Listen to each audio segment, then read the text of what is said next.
What's up guys, this is your friend and we are back with a new fanfic story part 3. The fanfic title is What If Kiba Was Naruto's First True Friend. If you like this fanfic, don't forget to subscribe my channel Anime Hub 1.2. Now let's start the fanfics. Help but be proud of his friend. He left shortly to follow Choji. Kiba, Shino and Hinata were sitting around. They each were trying to calm their fears after what they just witnessed. It happened just a few minutes ago.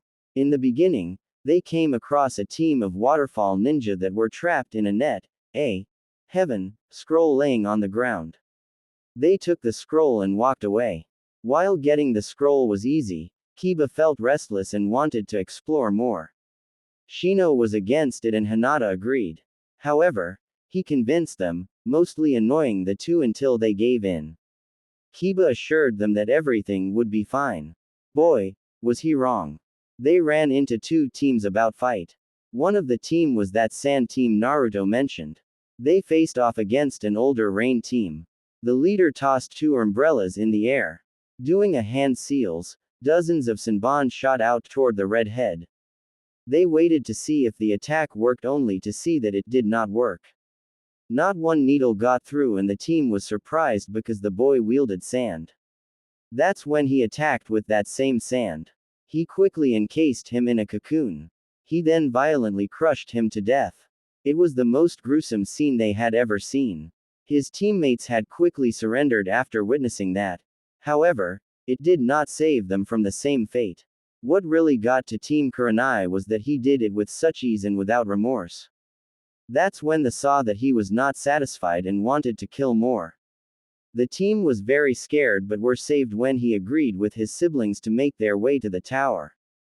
Once the team was sure that they were gone, Team Kurenai left the scene. They sat in silence, trying to come to grips with what they saw. It would be a few moments before Kiba spoke. "I'm sorry guys," he said with a sorrowful voice. Hinata and Shino turned their attention to him. "If I wasn't so cocky and looking for a fight, we wouldn't have seen that. We wouldn't have been in such danger. I nearly got us killed and I'm very sorry." Kiba bowed his head to his teammates. Both could hear the genuine shame that he felt for what he did. That's when Hinata spoke. I don't blame you Kiba-kun," she said. Kiba popped his head up. "You don't." Quote, "Yes, you did make a decision that we should look for more scrolls but we did not disagree.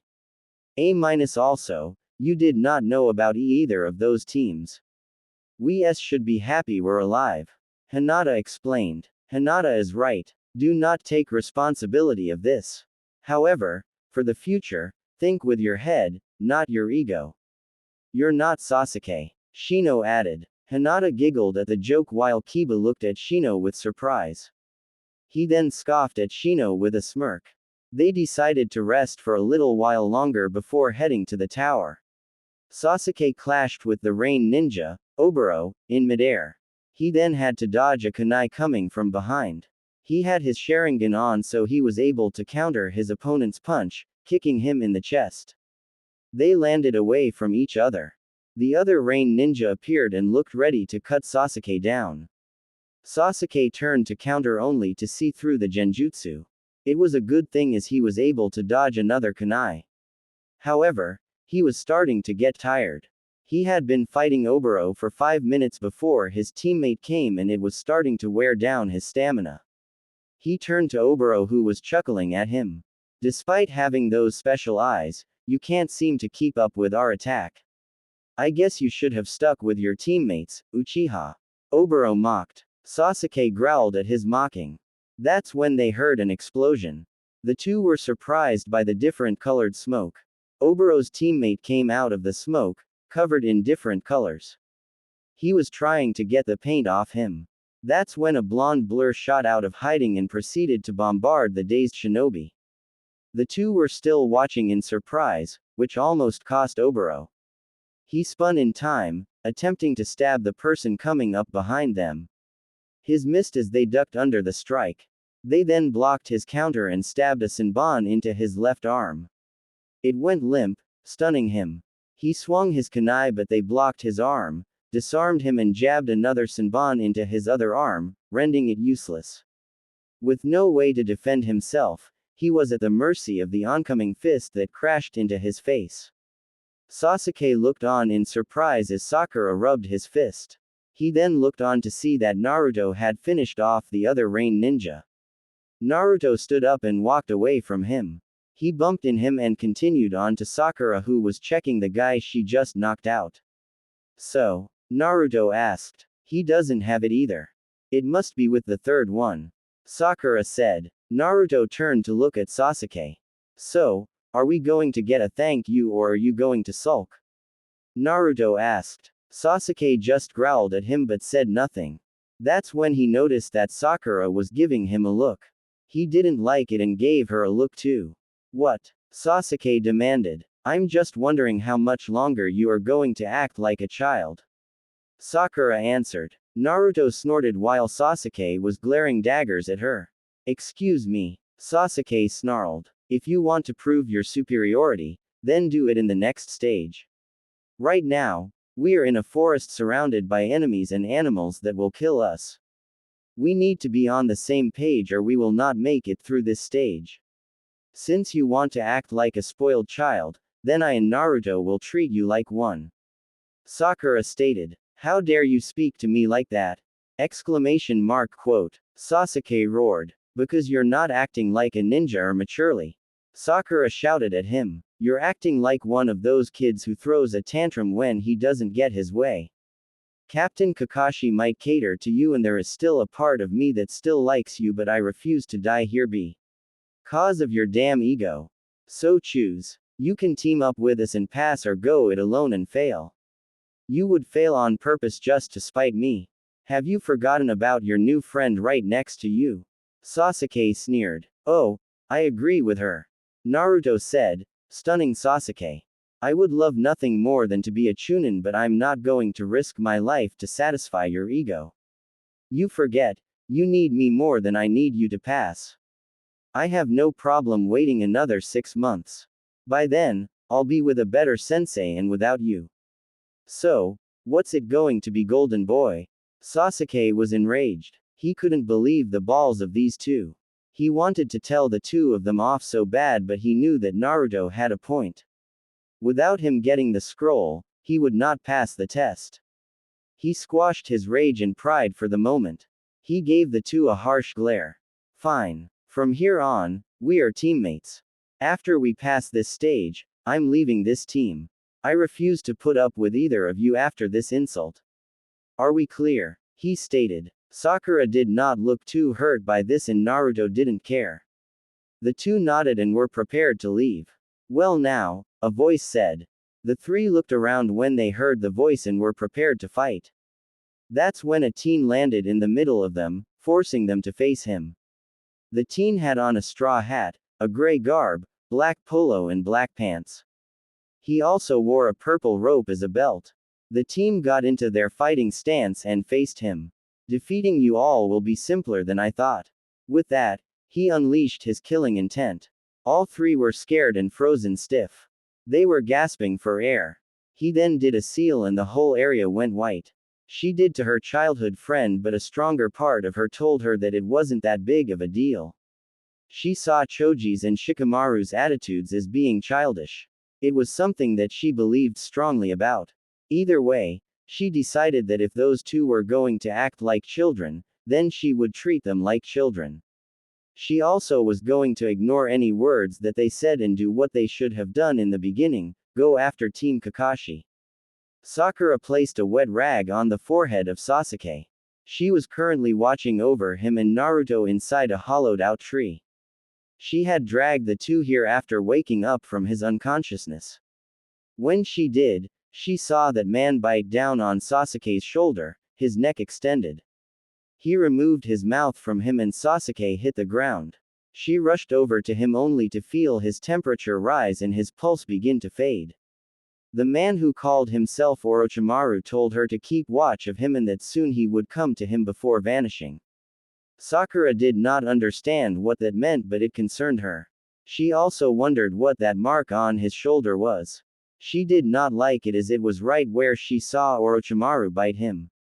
She would have asked Naruto, but he was also unconscious. Lucky for him, those snakes weren't poisonous. She gave him a simple antidote just in case. However, he would know what this was and how to deal with it. He knew these types of things after all. Hell, he even knew a curse seal jutsu himself. Orochimaru appeared at the tower. He kept his chakra hidden as to not alert any of the Anbu that would be nearby. He didn't need another battle today, especially since he did not know what else was on him. The fight with Sasuke made him happy. He was no Itachi, but he had potential, and with the mark on him, he would be easy to manipulate. There was also the fact that he held no attachments to his team. That would make it all the more easier when he ripened and wanted to join him. Everything was going well, but he came across a problem. The problem was Naruto Uzumaki. He wouldn't lie to himself and say he wasn't interested in those jutsu that he displayed to face him. Leaf clones and fire clones were new, not to mention that attack that would have killed him but killed his Serpent. Then there was the boy's final move. He did not realize that he placed a curse seal on him. If the boy had succeeded, he would have been dead by Anko's kunai. What concerned him was that this seal was only used by one person and there was no way that Sarutobi would allow him near the blonde. So, what was going on here? He could be more trouble than I thought. He is an unknown and his skill is unknown as well. I will need to investigate further if I am to make any other moves. He thought. Still, he had a first good day back in his old home. He couldn't wait for the second. That's when he looked at everyone. He saw the sound ninja. So, you were sent to test me. Fine, let's test this power out. Sasuke said with a smirk. What are you talking about? There is no reason to test anything. He is surrounded and outmatched. Shikamaru stated. I didn't ask for your opinion, Nara. Now, get out of my way. Sasuke threatened. I will not allow that, Sasuke. Your words are unyouthful and I will not allow such unyouthfulness. Lee exclaimed. You think that you're going to stop me? After I deal with him, you're next. Sasuke stated. Lee got into a stance, ready to fight Sasuke if he came at him.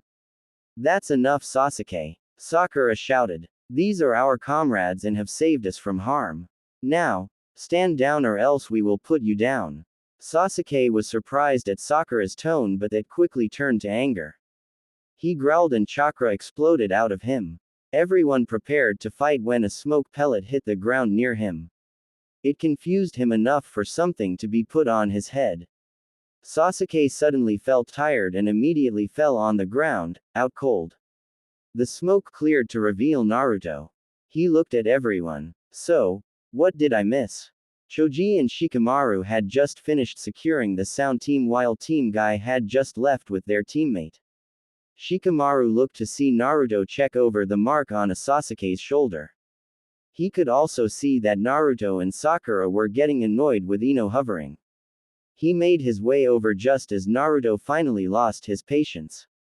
Would you please, shut up, Ino? I'm trying to work here. Naruto yelled. No, I won't shut up. I want to know what you are doing to Sasuke and why is he tied up? Ino shouted. Enough, Ino. This is for his welfare as much as it for us. You saw how he acted, and until we know the influence that this mark, he's staying unconscious and tied up. Sakura stated with a stern look. Ino was not happy about what Sakura said and wanted to say something when Shikamaru cut in. Sakura is right, Ino. Let Naruto do his thing and keep quiet. He said. Angry and frustrated, Ino stormed off. He then turned to Naruto. So, can you do something about it? Look, my knowledge on curse seal jutsu is pretty limited. I only started to learn because the old man made me due to someone setting me up. Naruto said with a growl. What do you mean? Sakura asked. Yeah, the jutsu is called the self-cursing jutsu. Someone left it on my doorstep and I learned it. I thought it was Elder Homura because he's been teaching me a few advanced sealing. When I returned it to him, he was furious. I explained myself and he took me to the old man. He wasn't happy either and gave me a huge lecture. I was even punished. However, because I know that jutsu, I had to start studying curse seals. Naruto explained. So, you can't remove it? Shikamaru asked. Not without knowing what it will do to Sasuke. I do know a sealing jutsu that could work but. But what? Sakura asked. This jutsu depends on the person's will. Does anyone here really trust Sasuke right about now? Naruto asked. Shikamaru and Sakura had to admit that Naruto had a point. Despite that, Naruto, we need to seal this mark up. Sakura said. Naruto nodded at her. He reached into his pouch and pulled out his brush set. He also pulled out some kunai and got to work. Anko knelt in front of the Hokage, her head down. Hiruzen was considering what she had reported to him. He had a good idea what his student was after. Jiraiya had mentioned that in one of his reports. However, one point of her story baffled him. You said he froze up suddenly.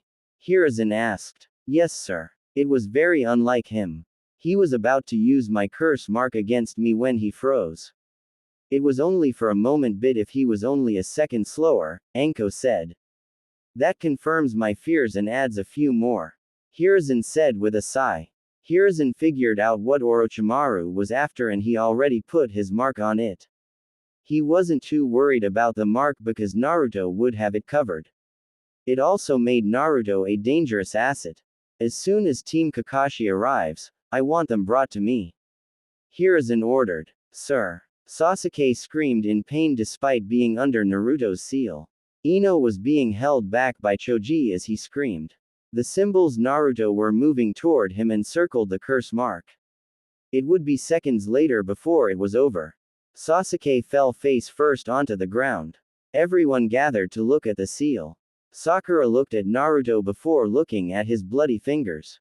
Are you going to be alright? Will the seal hold? She asked. I heal up pretty fast.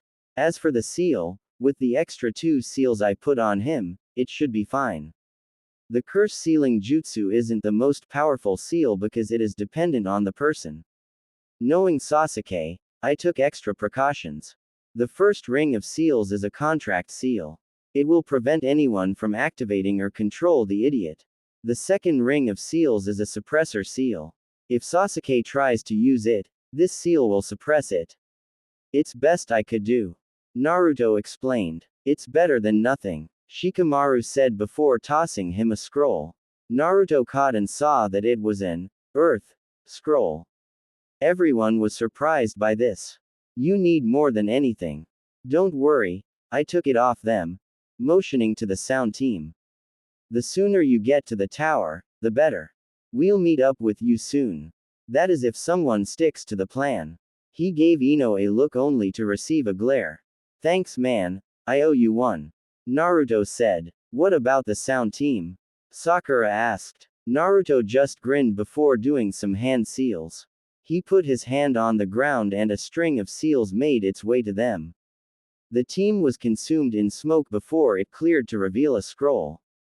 Naruto went to get it, ignoring the looks of surprise. He picked it up and put it in his pouch. He walked back to everyone. Sakura just sighed. Sometimes I hate it when you show off. Naruto just grinned before picking up Sasuke. With a salute, Naruto and Sakura were off. Knew that he showed no interest in the art. However, if he began to learn sealing jutsu, then his skill will grow to threaten my plans. I would think that his heritage would not show, but I made a mistake and ignored it. His heritage? This made Orochimaru smirk a little at him. Kabuto, that boy is more than just the container of the 9-tailed fox. Orochimaru did not go into that further. He got off the wall that he was leaning on and looked at the two. Well, I will keep an eye on Sasuke.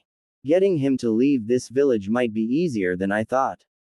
However, I want him to ripen first. Kabuto, stay hidden and keep in touch with our partners. For now, do not indulge your curiosity and leave the two boys alone. Very well, I will do as you asked. Kabuto said. What about me? Masumi asked, speaking for the first time. Oh, I almost forgot about you. Orochimaru said. In a flash, the Sannin cut Masumi's throat opened. The man tried to stop the bleeding but it was already too late. With that business done, the two left the area. It would be the next day when Naruto and Sakura made their way to the cafeteria to get some breakfast. They were still a little tired but were refreshed enough to get something to eat. With the sun up, they realized that it was the third day of the exams. They were wondering if Team Asuma were okay. They soon got their answer when they saw Team Asuma with Team Kurenai. They quickly made their way over to them. Shikamaru, Choji, Ino, am I glad to see you guys. Naruto greeted. We would have been here sooner if someone didn't keep us in the forest. Ino said with irritation. Are you still angry about that? Shikamaru knew what he was doing. What do you think would have happened if that Kabuto guy caught either of you? You heard Shikamaru. That guy was bad news. Show a little appreciation, Kiba stated with a growl. Ino had the decency to look ashamed. Kabuto. What about that guy? What are you guys talking about? Sakura asked. That when all three teams began to talk about their time in the forest. There was a lot of wide eyes and gasps as each team talked about their encounters. When everything was done, everybody fell into a silence. It would soon be broken by Shikamaru. Something is happening in the village, something bad. He said. You're getting that vibe too. There are just way too many things happening in these exams. Naruto said. What are you talking about? Ino asked. It's like Iruka T taught us. We need to look underneath the underneath. What happened to Team Kakashi is terrible but suspicious. Why would 1-0 of Konoha's top missing ninja sneak into the exams just for Sasuke? Hinata answered. There is also Kabuto and Gaara. One may very well be a spy and the other might be nuts. How long has Kabuto been a spy and why the hell would the Sand Village send someone who is clearly not right in the head? Choji asked. Orochimaru, Kabuto, this Gaara guy, something is definitely up and I'm worried. Naruto said. The others just nodded in agreement. After a tense silence, Ino looked at Sakura and spoke. Hey, where is Sasuke? I don't see him with you. Ino said. It would be Naruto who answered. He should still be unconscious.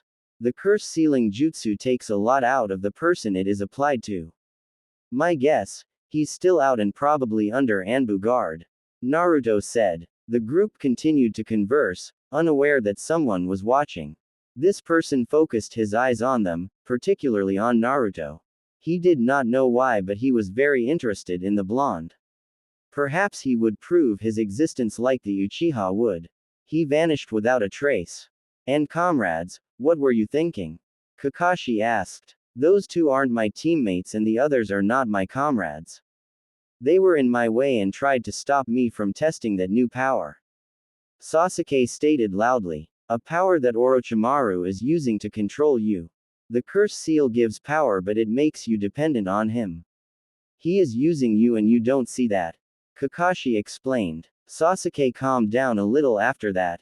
While he liked the power the curse seal gave him, he did not want to be under someone's thumb or to be used. He gave Kakashi a look that still held some anger. So what do you want? Why did you drag me out here? Sasuke demanded. We are here to discuss our training for the month. We are going to start early but I want to plan everything out first. Kakashi said. Oh, and what is this training going to be like? It is going to be the same training that the Anbu get. Kakashi said, getting Sasuke's attention. There is a facility outside the village that isn't used as much anymore. It was where I got my training for the Anbu. It is also where Itachi trained. My goal is to get you up to my level by the end of the month. Do well and I might just show you a jutsu that will not only win you a promotion but it will be the jutsu that ends the life of Itachi. Quote. Sasuke was intrigued by the offer. The Anbu were the elite of the village. Also, it would be in the same facility that his brother trained in. That was all he needed to hear. Kakashi saw his interest and was glad that he got Sasuke to agree. With the month he was hoping to get through to the boy. He was hoping to show him another path rather than revenge. He wanted Sasuke to form bonds and it would start with him. However, there was this voice in the back of his mind that told him that this would not be a good idea. that his plans would fall apart. He quickly banished those thoughts and began to plan the training. Unknown to either one of them, two men heard everything that Kakashi said. One was the third Hokage. The other was a tall man with waist-length, spiky white hair that was tied back into a ponytail. There were red lines under his eyes which extended down his face, going all the way to the bottom. He wore a green short shirt kimono and matching pants, under which he wore mesh armor that was visible to his wrists and ankles. He was also wearing hand guards, a black belt, traditional Japanese wooden sandals, and a red haori with two yellow circles on each side. He carried a large scroll on his back, had a tattoo on his left palm, and he wore a horned forehead protector with the kanji for oil. The look on the two men's face were not happy looks. When I got your message, I was going to ignore it at first. However, I took it seriously and rushed over here. Now I see that I did the right thing. Boy, Kakashi has really screwed up. He said. That is why I need you to get Naruto ready. With Orochimaru's interest in him and the unpredictability of Sasuke, Naruto will need all the help he can get. Do not treat him as if you would treat Minato. Minato was a talent like no other, but he takes after his mother when it comes to training. Also, it might give a chance to bond, something I know you want. Jiraiya. Hiruzen said. Jiraiya stood up straight and looked at his sensei. He then picked up Naruto's file that was on Hiruzen's desk. Reading it, he couldn't help but smile. Don't worry, sensei, that Uchiha kid will not know what hit him. I'm going to make Naruto into a ninja that they will be proud of. Jiraiya said. He then looked at the picture of the fourth Hokage. I will do right by him, Minato. This I swear. Give me the information willingly, I will take it from you by force. Ibiki growled. Dosu looked at him with his lone eye. What do you want to know? He asked seriously. Ibiki nodded in appreciation. Out of the three, Dosu he could see wanted to pay Orochimaru back. He saw that he refused to be used like a pawn. He wanted to make him pay for using him. Good choice. Now, what do you know? What was the mission? Ibiki asked. Our mission was to kill Sasuke, but you know that is not true. Dosu answered. Did you know about Kabuto? Quote, Kabuto. You mean the genin with the glasses? I didn't know he was working for Orochimaru. Our contact was some woman who was working in the Hokage Tower. I didn't get a name nor did I care. She gave us all the information about Sasuke and his team or what she could. Dosu explained. Do you know anything else? I know that Orochimaru is planning something big. You should also be concerned about the ninja from the sand. We were told to assist them for some reason. Quote, the sand. What do they? Ibiki was cut off by an explosion that rocked the room. He threw open the door and looked at the leaf ninja at the door. What the hell is going on? There was an explosion on the west side of the building. Men have been sent there now. He answered. Ibiki narrowed his eyes at that. He turned toward the men in the room. Keep him under guard, Ibiki ordered. He exited the room and looked at another guard. Get some men and come with me. We need to get those other two under protection, now. It is probably the latter. Zaku, the guy who went willingly, has a friend who is just as twisted as he is. He mentioned the plan to him and he was all excited about getting a chance to prove himself. He didn't tell Dosu because he would have told him to keep quiet. Kin said. Hiruzen and the elders were very concerned about what they learned. The fact that such a thing was possible could happen. It only meant one thing in their mind. War was coming. Hiruzen fixed Kin with a glance that scared her. Is there anything else that you can tell us? Anything at all? He said sternly. I've told you everything I know. I swear. Kin exclaimed. Hiruzen looked for any deception but did not find any. He relaxed before facing her again. Very well. For the time being, you will be under 24-hour surveillance in an undisclosed location. This will only be until we deal with the threat. Just know that you will be tried for your actions. Hiruzen said and made a motion. The Anbu came back and took Kin away. Once the door was closed, the three elders looked at each other. I knew that the hidden sand did like the fact that we were getting their missions, but to go as far as to beat her. The alliance, Homura said. Rasa has clearly gotten desperate if he is resorting to this. Kaharu added. Shidam let out a sigh and faced Hiruzen. Perhaps we should get him involved. He might have some ideas on how to deal with this. Quote, no. If we were to meet, it would not be a pleasant conversation. I know that it was him who gave Naruto that jutsu, and right now, I do not need to hear his ideals on what a ninja should be. We will plan and deal with ourselves for now. Call in all the Jonin and Chunin. We need to have an emergency meeting. Kiba and Akamaru were trading blows in the backyard. The transformed pup was keeping up with the real Kiba, but it was only slightly. They had been going at it for a while before the both of them began to do hand seals. Lightning style. Depth charge. Kiba shouted. Both he and Akamaru were covered in lightning. They both prepared to launch forward at each other. They shot forward at impressive speed before turning into drills. Lightning tunneling fang. The two attacks clashed, causing a blinding light in the area. That's when one of the Kibas was sent flying and hit a tree.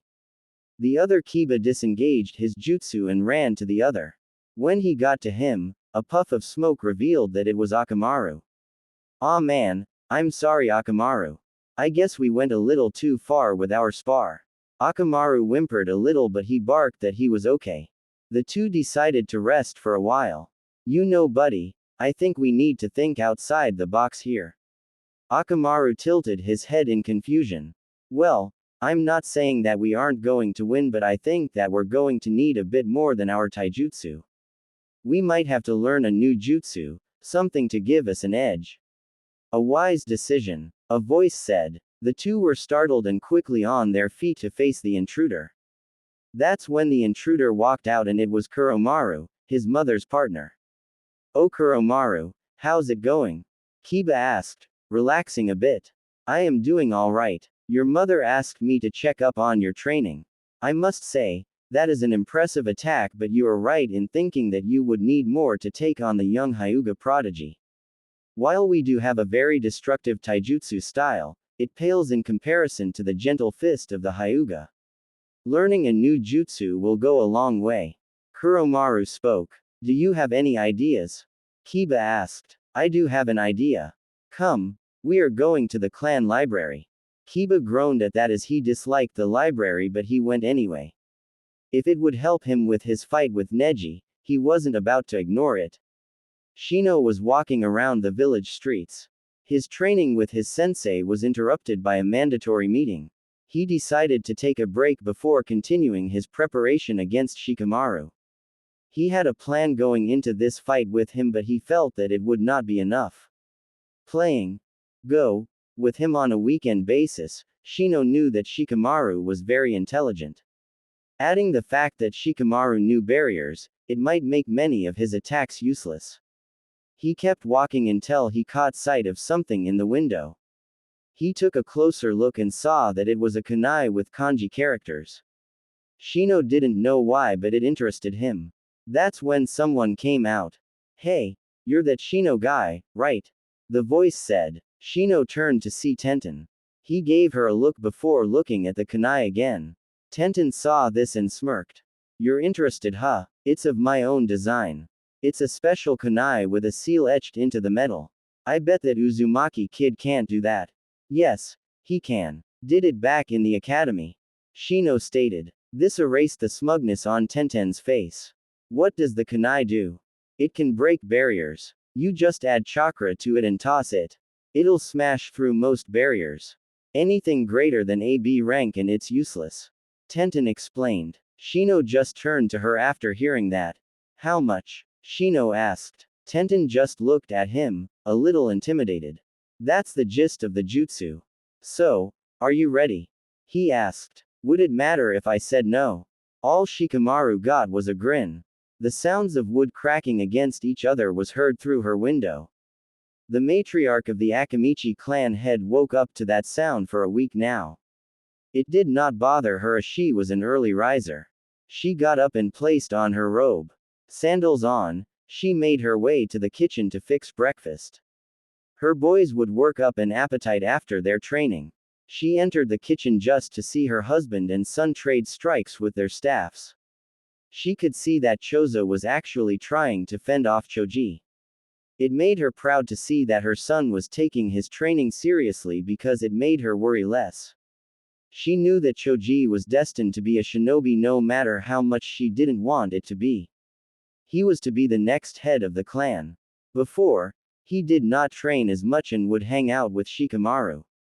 Ever since that fateful day he started to hang out with Naruto and Kiba, he began to really grow at a shinobi. She couldn't thank those two enough. Chiharu was very proud of her son and his friends. She could only see good things in the future ahead. Ino was walking around in a huff. She bolted from her family's flower shop after an argument with her father. She couldn't deal with her father's attitude because it was starting to sound a lot like Asuma-sensei's attitude. For a week, the two had kept pushing her to learn more and train more for the exams. Ino couldn't understand why they were on her case so much. Sure, she could have learned a new jutsu, but why should she? Her skills were already enough for the exams. In her opinion, her taijutsu was only second to Hinata's and she had the most useful technique in her arsenal, the ninja art, mind transfer jutsu. Ino felt that as long as she could hit that jutsu, she could make anyone surrender, giving her easy wins through the tournament. There was no one strong enough to overpower her will. However, father and Asuma did not agree. They urged her to learn something for the finals or else she would get creamed. She disagreed and felt that she would win the whole thing. She could believe the lack of faith that they had in her. When she became a chunin, she was going to lord it over them. You've come a long way, Sakura. Ino heard someone say. She looked around and found the voice belonged to that guy that Team Kakashi brought back with them. She remembered that his name was Haku or something. Seeing the two together, a devious grin appeared on her face. It was time to do some spying and get some juicy gossip. She moved quietly over to the two to listen in. Well, I have you to thank for that. You training me with Senbon might help me in the match against Hinata. Granted that it would be suicide to fight a Hyuga in taijutsu, but I am up to the task. Sakura said. We both got lucky when we found a teacher in Io-sensei. Haku said. That is true. In fact, the style that medical ninja use works much better for me. At first, I thought that Io-sensei couldn't dodge due to his size. Boy, was I wrong. Sakura said with a nervous giggle. You just have to do your best, Sakura. You have improved from where you first was. With your genjutsu, ninjutsu and taijutsu, you will give Hinata a real run for her money.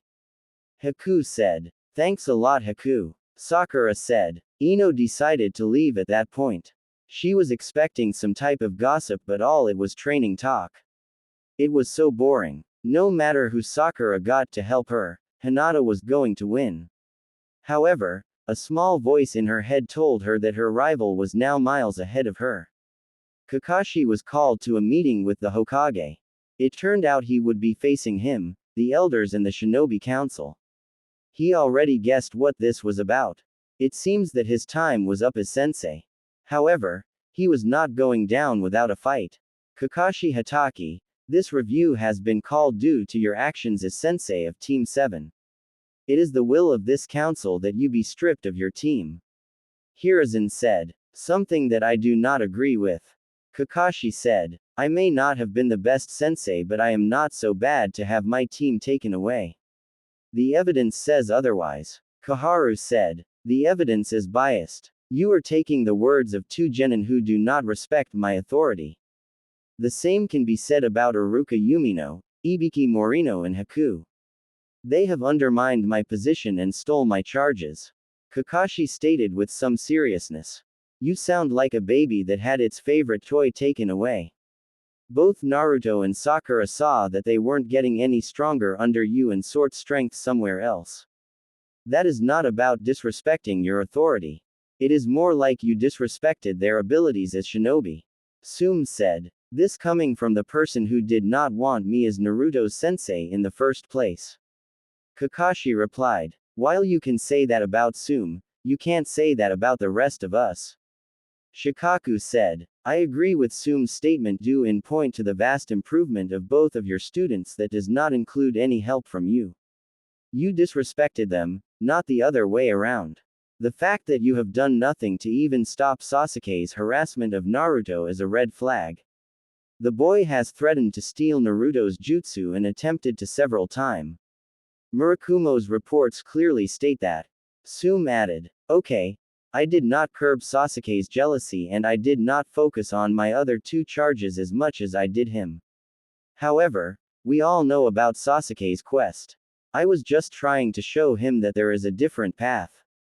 With Orochimaru's involvement, I have to keep my attention on Sasuke more than ever. I am sorry that I favored Sasuke and I am sorry that I disrespected Sakura and Naruto, but I do not deserve to have them taken from me. Give me another chance and I will show you that I can be the sensei that you expect of me. Kakashi pleaded. You have had your chances, Kakashi. You will not get another one. We shall put this to a vote with myself, the elders and councilwoman Inuzuka exempted from the vote. Hiruzen said. Kakashi realized that Hiruzen was covering his bases. He knew that he would have had a chance to appeal. He watched as the council made their vote and he could only watch as his hope was crushed. The vote has been made. The decision is unanimous. As of this moment, you are relieved of your duties as sensei to Team 7. In fact, Team 7 is now disbanded. With the team disbanded, I have come up with new orders for you. Jonin Hatake will now be the sole teacher of Genin Uchiha. Genin Uzumaki and Genin Haruno will be placed on Team 5 after the exams. Hiruzen said. He then looked at Kakashi with a serious expression. Sasuke is now your responsibility. Anything he does is also on you. This meeting is dismissed. Everyone stood and walked out of the room, leaving Kakashi to stand there. As the last person left the room, Kakashi's intent spiked. He was not happy. With who Naruto is learning from, Sasuke is one who should be worried. Kakashi was listening to the two using chakra in his ear.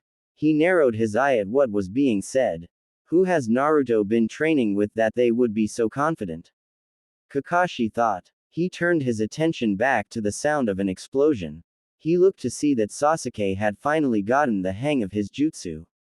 Very good, Sasuke. Remember, this jutsu is used to protect your comrades. This jutsu is not to be used against them. I've taught you everything I can in the time. You can use that to take out Naruto. Kakashi said. Don't worry, Sasuke said, ignoring the pain he was feeling. I'll definitely show that loser who's great. Baki was glad to be back in the hidden sand village. It was good to finally be from under the Hokage's surveillance. He nor his team could make a move until now. With only 3 days left until the invasion, he needed to speak with the Kazekage, Rasa, and informing him to consider backing out. It was obvious that their plot had been discovered. It was something he explained to his leader. Are you losing faith in our survival, Baki? Rasa, who was in his Kazecage's robes, asked. That is not it, Lord Kazekage. It is obvious that the Hidden Leaf is aware of our betrayal. They might be ready for us. Baki said. Don't worry. I have taken precautions to stem the tide in our favor. I only need you to do one thing. Rasa said. What is that? Whatever you do, kill Naruto Uzumaki. Orochimaru has informed me of the boy's skill in the sealing arts. Should he get the chance, he might stop our plans that include Gaara. Kill him and make sure that he does not get to Gaara. Relay this to my children and Gaara. Understood. Baki said and vanished from sight. He missed the evil glow coming from his cage's eyes. It was finally the day of the finals. Everyone gathered into the stadium, excited for today's matches. All 15 competitors were standing on the field with the referee, waiting for everything to begin. Hiruzen sat above it all with 2 guards to his side. He then got a nod from one of his guards, making him stand and turn to his right. 3 figures entered the private box. Lord 4th Kazekage, welcome to my village. Hiruzen greeted. Thank you for having me, Lord 3rd Hokage. He said. Hiruzen led him to his seat and the two sat. I am sure that you are proud that your children are in the finals. Hiruzen stated. It is expected of them. I am more curious as to the skill of your genin. From what I've heard, your batch of rookies are quite good, the Kazekage said. Hiruzen chuckled at that. You will witness it firsthand. Hiruzen said, ending the talk. Meanwhile in the stands, 3 Jonin were standing against the wall, also waiting for the finals to begin. They were making small talk as they waited. So, which match are you looking forward to? Asuma asked. I'm interested with all my charges, but I won't lie and say that I am very interested in Hinata's match. I wish to know what she learned from her father. Kurenai said. Shikamaru's and Choji's matches are what I am looking forward to. Choji is going to give your Kunoichi a run for her money. Asuma said while looking at Guy. This made the man bellow in laughter. This I would like to see. However, my students will stroke the fires of youth in these finals. Guy exclaimed, making people around them back away. Asuma and Kurenai just chuckled when they noticed Kakashi in the far corner. Guy saw where they were looking but did not turn to look at him. They noticed this and were concerned. You two not speaking? Asuma asked. I have nothing to say to Kakashi. He has allowed his fires to dim and he does not seem remorseful about it. Perhaps when he realizes his actions were wrong, then we may talk again. Guy said calmly. Kurenai and Asuma just nodded and did not pry. While far away, Kakashi did hear Guy's words but ignored them to focus on the beginning of the finals. Down on the field, Hayate finished giving everyone last-minute instructions. When he finished speaking, he looked at all the competitors. Everyone but Kiba Inuzuka and Neji Hyuga exit the field. A few used the teleportation jutsu to leave while the few walked off. As Hayate waited for the field to clear, Neji watched as Kiba and Akamaru loosen up.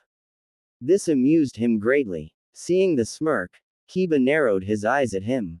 Something funny? Kiba asked. Just you and your confidence. I know that you and your fellow rookies are considered the best, but it makes no difference. Against me, you are destined to fail. Neji said. Is that a fact? Well, I'm going to enjoy proving you wrong. You might be a prodigy, but that title is overrated. You'll witness that today, Neji, and watch you fantasy crumble. Kiba said. Neji scoffed at him and readied himself.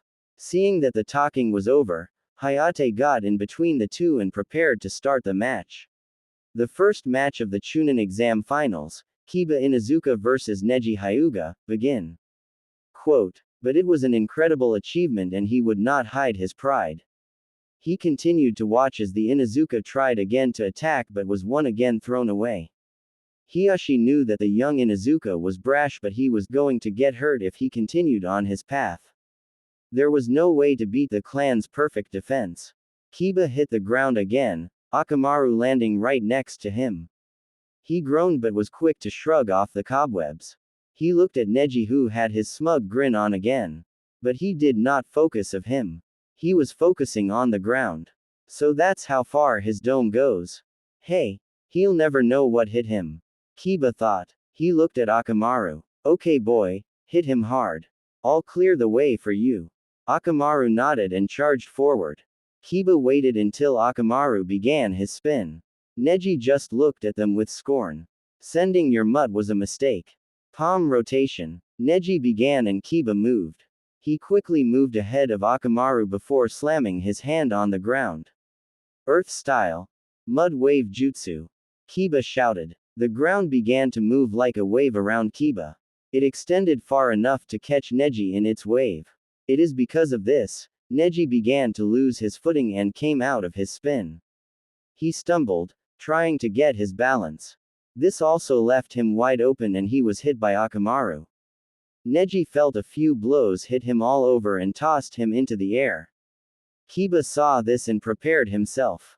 Let's finish this, Akamaru. Fang over fang. Kiba roared and launched forward, spinning like a drill. Akamaru turned around and came at Neji. Realizing that he had no way to protect himself, Neji covered up as much as he could. The two attacked, moving around the suspended Neji, hitting him from all sides. Neji was twisting and turning with each blow that was landed. The two stopped their attack and landed on the ground. Neji, clothes torn and bruised, hit the ground hard. He laid there unmoving while everyone was stunned silent. Oh yeah, Kiba's won. Naruto cheered. Every competitor was looking at the match with various looks, mostly surprise. Even the sand ninja were interested. Wow, I really didn't expect him to win. Tamari whispered. Yeah, I thought that he was just a loudmouth. Kankuro said. He then looked at the blonde who was the loudest. He narrowed his eyes at him. Do you think that blonde is as strong as Baki said? Quote, I really don't know, but we have our orders.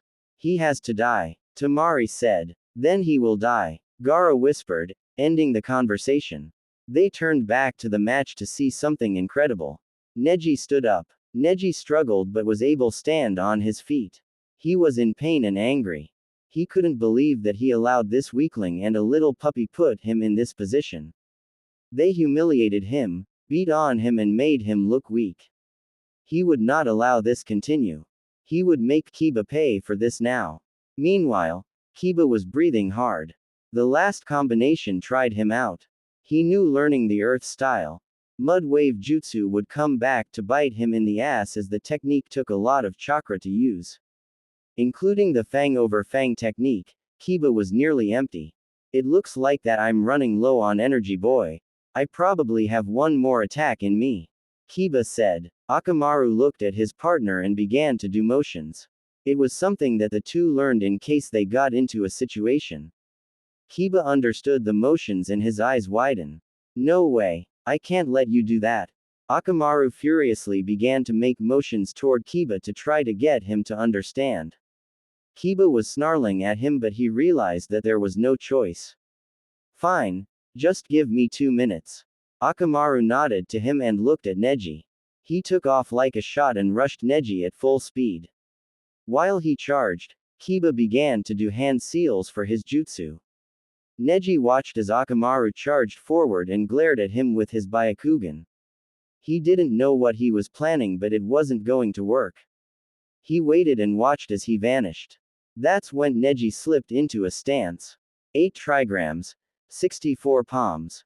Neji shouted and attacked with 2 consecutive strikes to his right, catching his target. Neji didn't stop and continued his assault with viciousness. 2 strikes because 4 consecutive strikes, 4 strikes became 8, 8 strikes became 16, 16 became 32 and finally 32 became 64.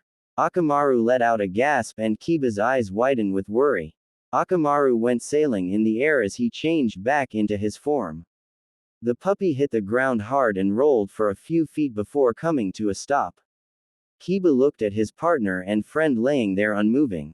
His eyes turned toward Neji and they were blazing with rage. Lightning style. Depth charge. Kiba roared. Kiba was enveloped in lightning. He poured all his chakra into this jutsu. Lightning arced off him and nearly traveled up into the crowd. It burned off his coat and burned some skin. Kiba didn't care about that. All he cared about was to destroy the person who hurt his friend. Kiba launched himself forward and moved at incredible speed. Lightning fang. Kiba spun like a drill and it looked like his speed doubled. Neji's eyes widened before unleashing his chakra. He quickly did the rotation just as Kiba's attack hit. The 2 attacks clashed and Kiba tried to push his way through the dome to get to Neji. However, he would not succeed. Kiba missed Neji and was tossed away. He hit the ground awkwardly and he felt something pop. Kiba landed on the ground and was not moving. After a while, Hayate stepped forward. The first match is over. The winner of the match is Neji Hyuga. Hayate announced. The crowd cheered, but it was mostly due to the fact that it was a great match. Neji looked at the downed Kiba who was holding his shoulder. He watched as the medic came out for him and his puppy. He scoffed at the two. You should have just accepted your fate. Your fate was failure. Neji said. That's when he winced in pain. He felt it coming from his back. He thought that it might have been for an earlier attack, but that's when he felt a liquid going down his back.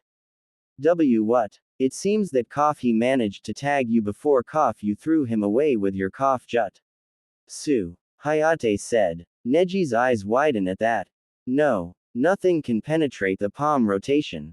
Neji exclaimed. Nothing yet, but it seems that someone is close. Hayate said. He called for a medic to help Neji as well. The medic began to work on Neji, but he pushed him away and walked off the field. He might have won the match, but he did not truly feel like he did.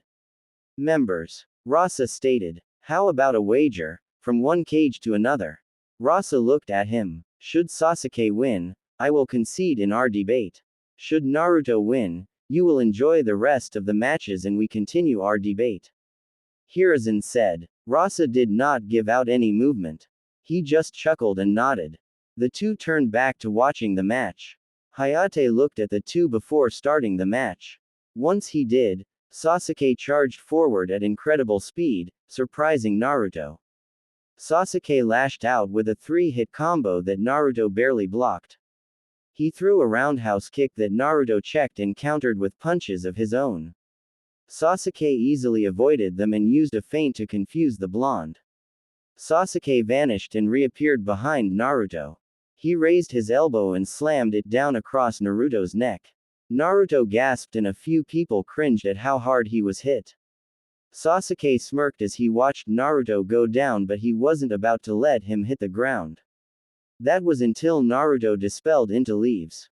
Cursing, Sasuke stayed calm and waited for the leaves to disappear. When they did, he was forced to dodge 2 attacks. Sasuke retreated as 2 clones charged at him. Sasuke stopped retreating and dashed forward at them. He dashed past them and quickly dispelled them in that pass. Sasuke looked for Naruto only to see an army of clones. Thinking that he was hiding among them, Sasuke got to work on dispelling them.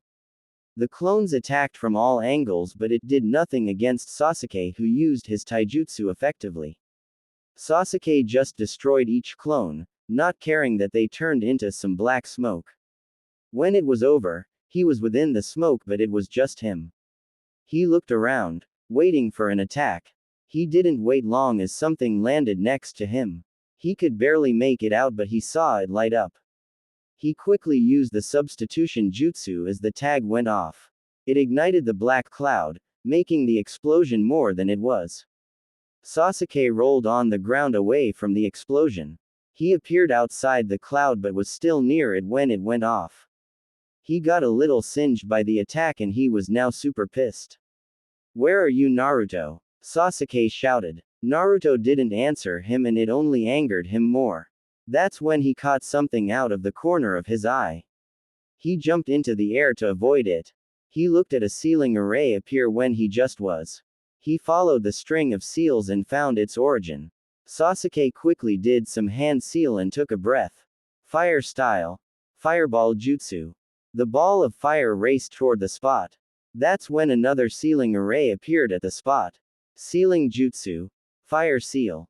Naruto called out. Sasuke watched as his fireball hit some sort of barrier before being absorbed and turned into a scroll.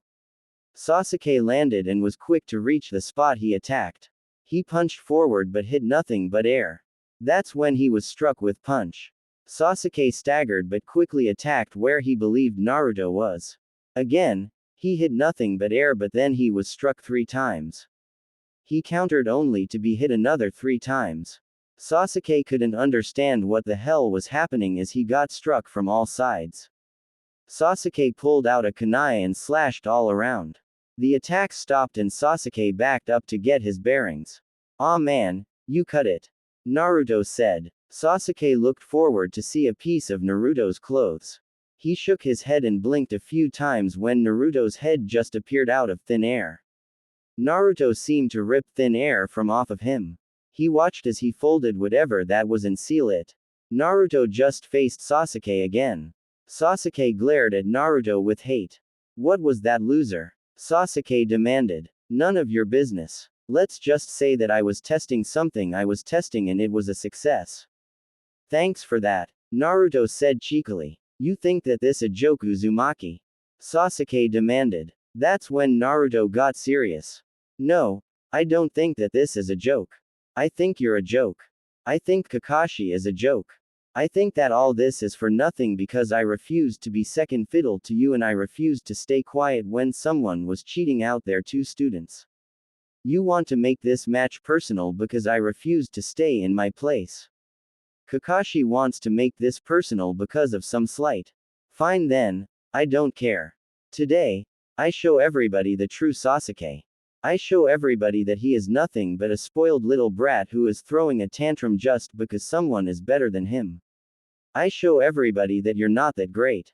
So come on Uchiha, Naruto said and pulled out 2 kunai.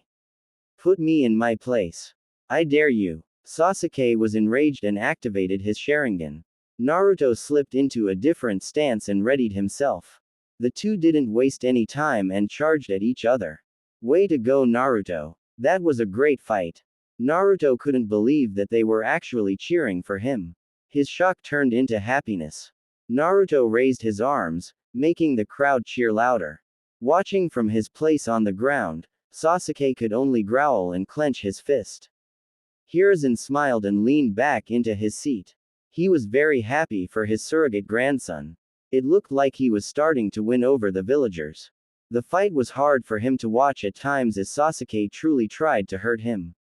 However, Naruto toughed it out and pulled out an impressive victory. He couldn't be any more proud of him. Rasa also sat back in his seat. Hiruzen looked at his fellow Kage and couldn't really tell what he was thinking. It seems that I have won our little wager, he said. Yes you did Lord Hokage, but I feel that we have both won viewing this fight. Rasa said. Oh, what do you mean? Hiruzen asked. With young Uzumaki, it shows that your new path in training your shinobi is correct. With the Uchiha, I was impressed with his passion. That willingness to kill, the fury, he would do well in my own village. He might have allowed it to overtake him, but I saw promise, the Kage said with amusement. You do have a point. Still, we can debate that while we watch the rest of the matches. Hiruzen said. Rasa nodded and the two waited for the next match to start. Kakashi just stood there like a statue. He was not pleased that Sasuke lost, but he was also not pleased with Sasuke's actions. While he felt slighted by Naruto, he never wanted him to be hurt like that or to be threatened with death. Sasuke did both, twice within the match. The Jonin was feeling a huge amount of shame and frustration right now. What a match huh? Kakashi's focus turned toward Jiraiya, who was smiling at Naruto. I was a little worried there, but I figured the brat had a plan once he used my needle Jizo. The bog was a great plan. Jiraiya said. I guess you are going to rub this in my face as well. Are you going to tell me that I bet on the wrong horse? Kakashi asked with an edge. What would be the point, Kakashi? Even though you're feeling ashamed and frustrated right now, I know that you are going to stick with the Uchiha. I only hope that now, you see just what type of person you are dealing with. Jiraiya said. Kakashi didn't say anything about that and just looked at the field where they took Sasuke off. Jiraiya just sighed at the Jonin. Either way, don't worry about Naruto anymore. I'll take care of him. With that, Jiraiya vanished in a puff of smoke. Kakashi just stood there, his mind in turmoil. Naruto rejoined his fellow competitors in the box. He immediately went for his friends and gave them high fives. Sakura and Hinata both hugged him before they made their way out of the competitor's box. Lee was immediately in his face and grabbed him in a bone-crushing hug. Yosh Naruto, your match was magnificent. You are truly a student of hard work. You are now my rival of hard work. Lee exclaimed. Naruto struggled to get free of Lee while the others smirked at him. The good mood was disturbed with the arrival of Neji. The genin scoffed at his teammate. If you have finally realized that you are not on my level Lee, then you have made a great decision. Losers like you and Uzumaki should stick together. Neji said. Shikamaru just sighed and muttered a troublesome. Neji walked gingerly toward the opening to watch the fight that was about to happen. He ignored everyone who were looking at the wound that was bandaged up. He wanted to see this fight between his cousin and some random girl. He wanted to see just how pathetic the fight would be. Back in the crowd, Ino was walking with Asuma. She decided to forego going back to the competitor's box. She knew that if she saw that San Kunoichi, she would not be responsible for her actions. She also didn't want to hurt either of her teammates tell her about her loss. She was happy that Asuma didn't say anything, but she knew that he was thinking it. Ino found a seat so she could see the next match. It would be Sakura against Hinata, and she figured that this match would be shorter than hers. Despite whatever training Sakura got from that new guy, she couldn't stand up against a Hyuga, even if it was the shy flower that was Hinata. She couldn't wait to see the look on Sakura's face when she lost. Neither one of the two would have that smugness on their faces for long. They were in for a great surprise. Way to go, Naruto. That was a great fight. Naruto couldn't believe that they were actually cheering for him. His shock turned into happiness. Naruto raised his arms, making the crowd cheer louder. Watching from his place on the ground, Sasuke could only growl and clench his fist. Hiruzen smiled and leaned back into his seat. He was very happy for his surrogate grandson. It looked like he was starting to win over the villagers. The fight was hard for him to watch at times as Sasuke truly tried to hurt him. However, Naruto toughed it out and pulled out an impressive victory. He couldn't be any more proud of him. Rasa also sat back in his seat. Hiruzen looked at his fellow Kage and couldn't really tell what he was thinking. It seems that I have won our little wager, he said. Yes, you did, Lord Hokage, but I feel that we have both won viewing this fight. Rasa said. Oh, what do you mean? Hiruzen asked. With young Uzumaki, it shows that your new path in training your shinobi is correct. With the Uchiha, I was impressed with his passion. That willingness to kill, the fury, he would do well in my own village. He might have allowed it to overtake him, but I saw promise, the Kage said with amusement. You do have a point.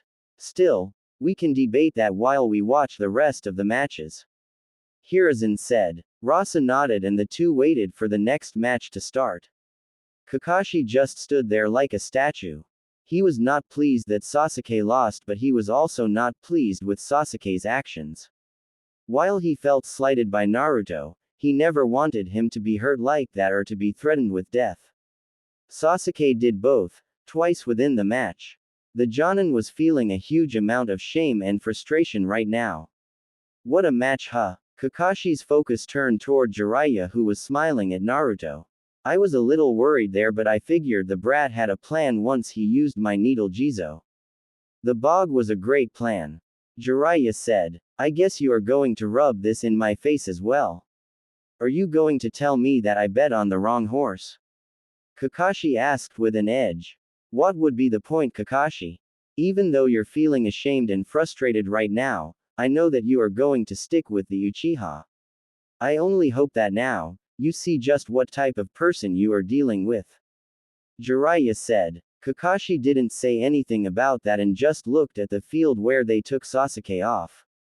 Jiraiya just sighed at the Jonin. Either way, don't worry about Naruto anymore. I'll take care of him. With that, Jiraiya vanished in a puff of smoke. Kakashi just stood there, his mind in turmoil.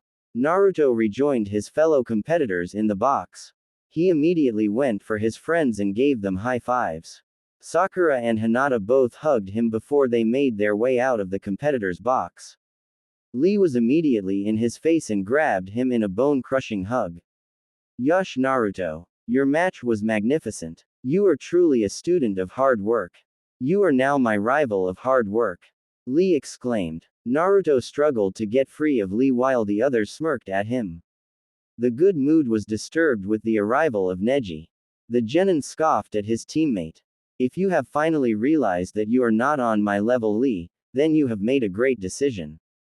Losers like you and Uzumaki should stick together. Neji said. Shikamaru just sighed and muttered a troublesome. Neji walked gingerly toward the opening to watch the fight that was about to happen. He ignored everyone who were looking at the wound that was bandaged up. He wanted to see this fight between his cousin and some random girl. He wanted to see just how pathetic the fight would be.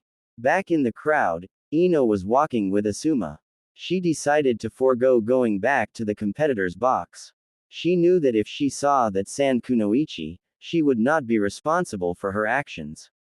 She also didn't want to hurt either of her teammates tell her about her loss. She was happy that Asuma didn't say anything, but she knew that he was thinking it. Ino found a seat so she could see the next match. It would be Sakura against Hinata, and she figured that this match would be shorter than hers.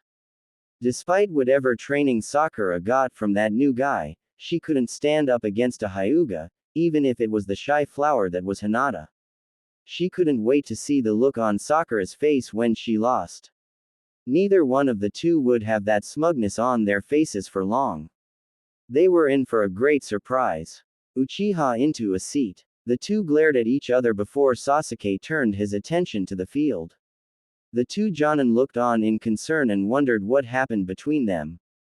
Still tired and annoyed, Shikamaru entered the competitor's box. He looked at Naruto and Kiba with the same annoyance he looked at Shino with.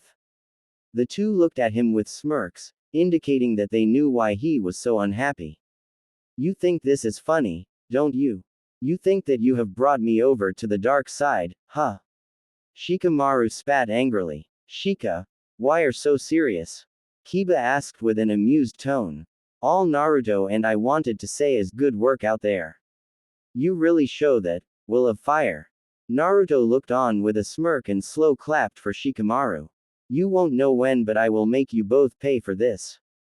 Shikamaru grumbled. Naruto and Kiba laughed at him before turning back to the field. They watched as Lee faced off against Gaara. Everyone, except Neji, was worried about this match due to how Gaara acted. They were all pulling for Lee. They watched as the match started as Lee rushed in. Everyone thought that this was a mistake as the sand automatically protected him. Lee's attacks were not working and had to retreat. Lee was nearly caught by the sand but was able to escape, making everyone sigh in relief. Hey, your comrade should just give up. He ain't getting past Gaara's sand. Kankuro joked. That's when they heard Guy shout at Lee to take his weights off. Kiba would have slapped his forehead if both arms weren't in slings.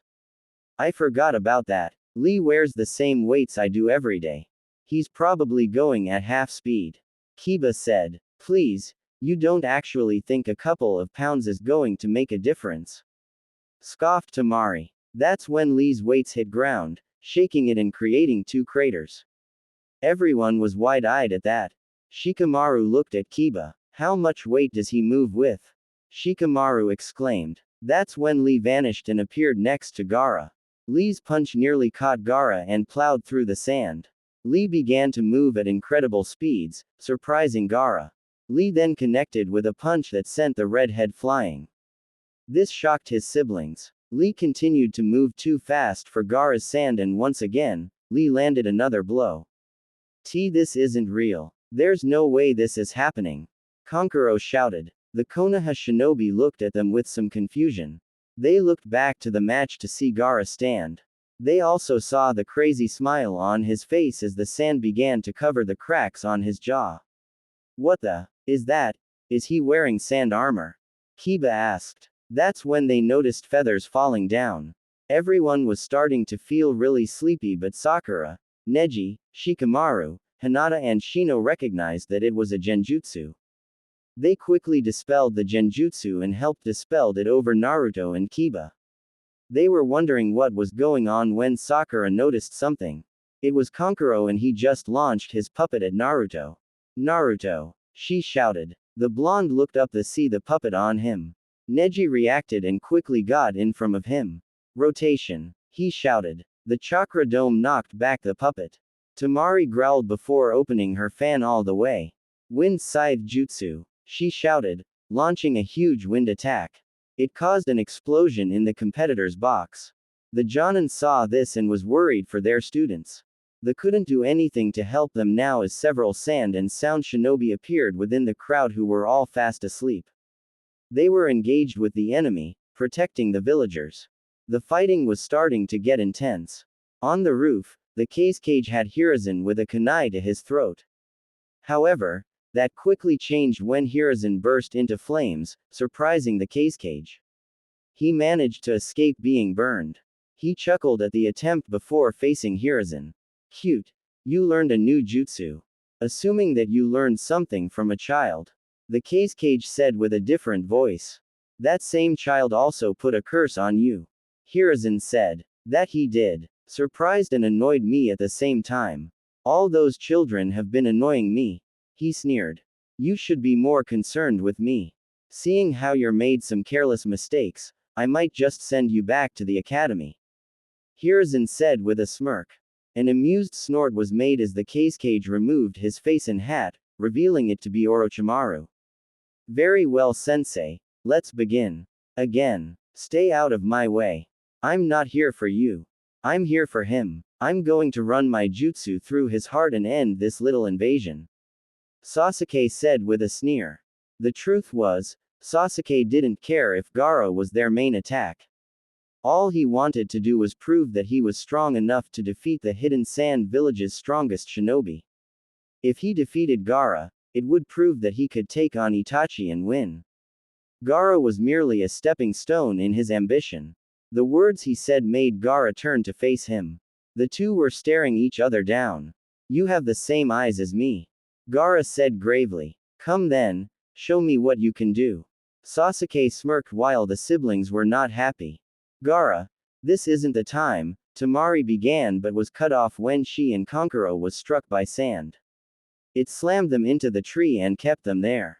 Temari was knocked out while Kankuro was dazed. Gaara ignored them and faced Sasuke, who pulled out his kunai. He launched himself. Gaara, who waited for him, a sick grin on his face. Tenten kept her eye out for any attacks like the other shinobi.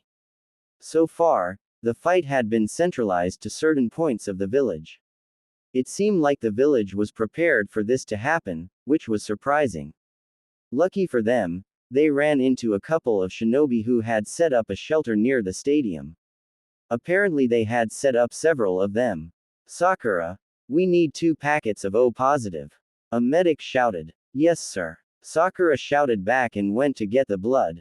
Tenten watched the pink at work as she got the blood and rushed back to the medic. She watched as she set up the blood to be injected into a bleeding ninja. It was a blood transfusion to keep the man alive. That's when she heard her name called again and she ran off the help. Man, she's really going. Tenten said. Yeah, Sakura has come a long way from what she was. Kiba said. The genin offered his help even if he couldn't use his arms right now. Him and Akamaru kept their noses alert for any unfamiliar smells. I remembered when she was one of those girls who chased after Sasuke. I don't know when the change happened, but it was for the better. I like the new her. Tenten rolled her eyes at the tone Kiba used. They then noticed a tall boy come up to her. Sakura, you can take a rest. He said. No, I'm okay Haku. I can. She was cut off when Haku took her hand. You need to rest and let everything settle Sakura. You were attacked, had to defend your comrades and are now dealing with injured people. It is a lot to take in and if you don't rest now and talk about it, you will crumble. I can handle it. Just rest up and let your mind settle. Haku said. Sakura was blushing up a storm at the contact. I guess you're right. I have had a day. Thank you Haku. Sakura said with a smile. Haku smiled back at her. The scene was pretty cute. Tenten then turned to Kiba. Looks like she's found someone else to fancy. Sorry Kiba. Tenten said with amusement. This made the others chuckle, including Akamaru. Kiba just pouted and turned his nose up at them. She wasn't my type anyway. Kiba said. That just made it funnier. Sasuke hit the tree trunk hard. It caused him to gasp and spit out some blood. He pushed himself to his feet so that he could face whatever he just woke up in Gaara. He was doing fine in his battle, using the moves that Kakashi taught him. He was able to score hits on him due to him copying Lee's movements. It made him fast and Gaara could barely keep up. The sand was a problem but the Sharingan helped him negate it. He was setting himself up for the kill, activating the Chidori. As Kakashi authorized deadly force, he had no problem rushing in and delivering the deadly jutsu. The only problem was that he missed Gaara's heart and hit his shoulder, bypassing his armor. That's when things started to go wrong. Gaara, who must have never been injured, couldn't comprehend pain. That's when he looked down at his shoulder and saw blood. However, it was not the blood of his victim. It was his blood, his blood. Gaara roared in a panic as Sasuke quickly jumped away as his sand was whipping around the area. Gaara was going crazy at the fact that he got hurt. That's when he began to transform. Sasuke watched in horror as Gaara formed a large claw, a tail, and half of his face looked like a raccoon dog. A yellow eye with a 4-point star and 4 dots stared at him with nothing but hatred.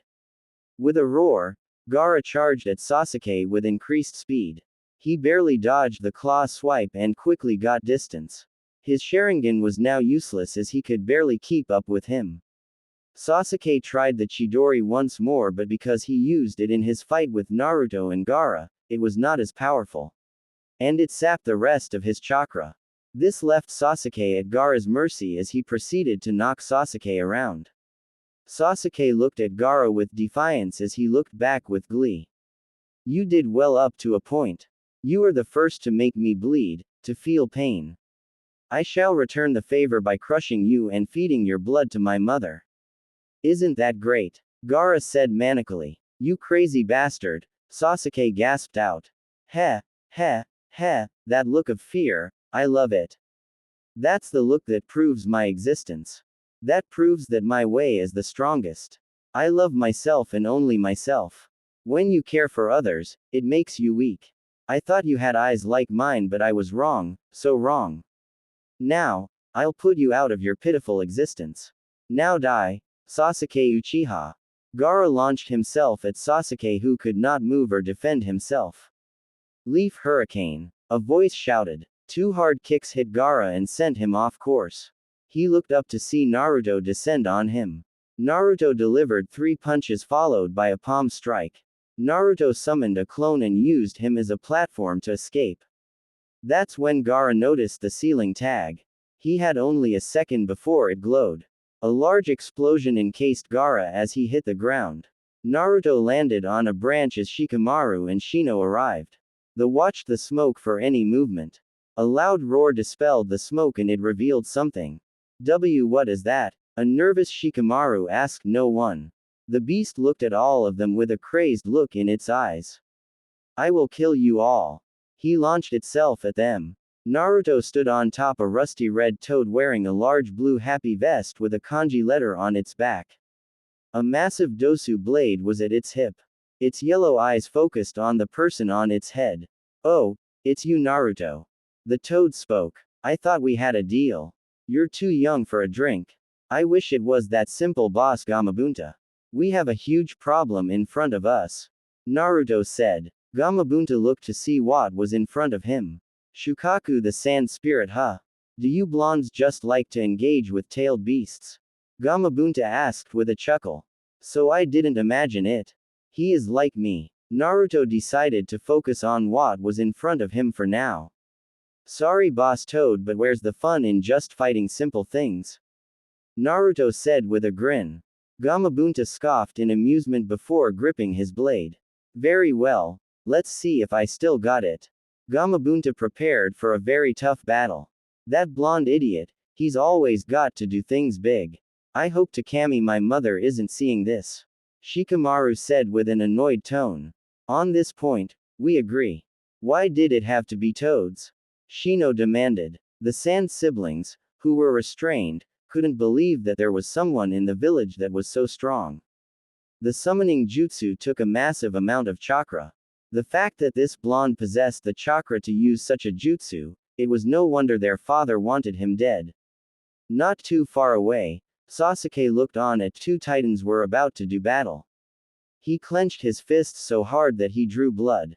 He was trying to activate his Sharingan, but he was still so weak. It did not stop his fury and jealousy from growing. Ibiki watched as Gamabunta drew his blade. It had been a while since he saw the toad. It was only once, but he would never forget him. What was surprising was the person on top of Gamabunta. He couldn't help but be amused by the irony of it. However, he had a job to do. Team RO, get to that location and do everything to help the brat. Something tells me that he's going to need help. Ibiki ordered. Sir. They said and vanished. Ibiki turned to look as Gamabunta launched forward. Good luck, Naruto. Ibiki whispered.